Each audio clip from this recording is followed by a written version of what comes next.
आज की कहानी का शीर्षक है अंधा गिद्ध। बहुत समय पहले की बात है। एक पेड़ पर एक अंधा गिद्ध रहता था।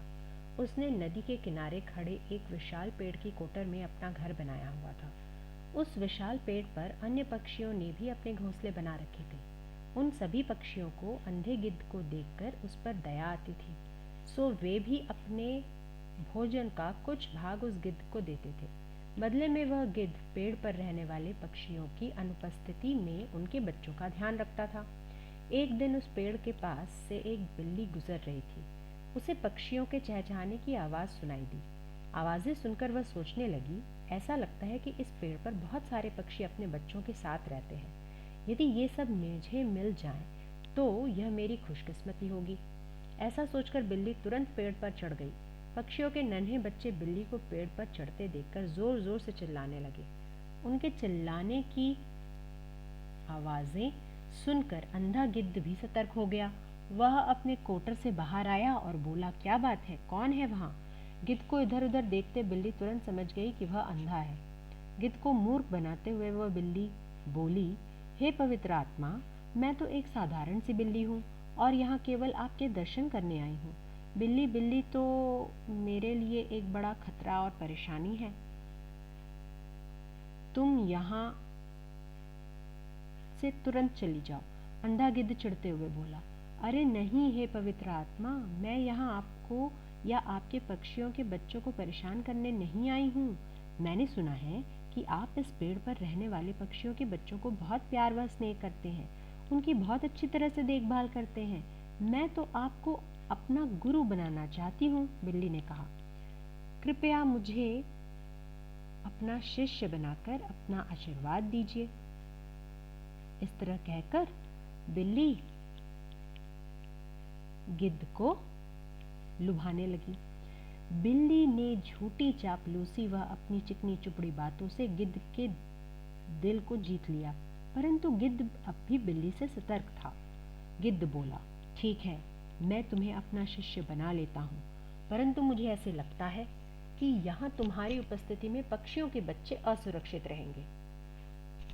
तो बिल्ली ने कहा, नहीं नहीं हे पवित्र आत्मा, आपको चिंता करने की कोई ज़रूरत नहीं, क्योंकि मैंने पिछले 1 वर्ष से मांस व अंडे खाना छोड़ दिया है। बिल्ली की इन बातों को सुनकर गिद्ध का भय जैसे गायब हो गया। उस दिन से धार्मिक विषयों पर विचार विमर्श करने के लिए बिल्ली प्रतिदिन गिद्ध के पास पेड़ पर आने लगी, परंतु अभी वह किसी भी पक्षी के बच्चे को नुकसान नहीं पहुंचाती थी, क्योंकि उसका मकसद गिद्ध पर अपना विश्वास जमाना था। शीघ्र ही बिल्ली अपने उद्देश्य में सफल हो गई, क्योंकि थोड़े ही समय में गिद्ध को बिल्ली पर अब पूरा विश्वास हो गया था। पक्षियों के बच्चों को भी अब बिल्ली से डर नहीं लगता था। धीरे धीरे बिल्ली ने अपना वास्तविक रूप दिखाना आरंभ किया।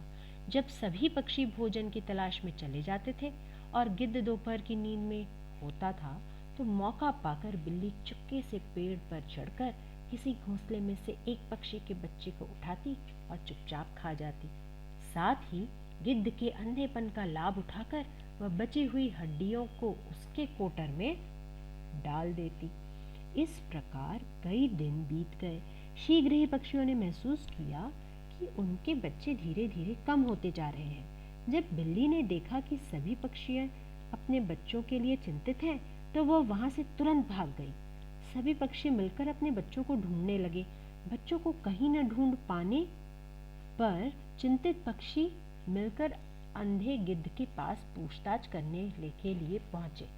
जब पक्षी गिद्ध के कोटर के समीप आए, तो उन्होंने उसके कोटर के बाहर हड्डियां पड़ी देखी।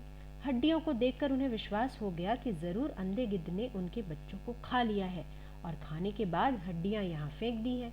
सभी पक्षियों ने मिलकर अपने पंजों व चोंचों से अंधे गिद्ध पर हमला कर दिया।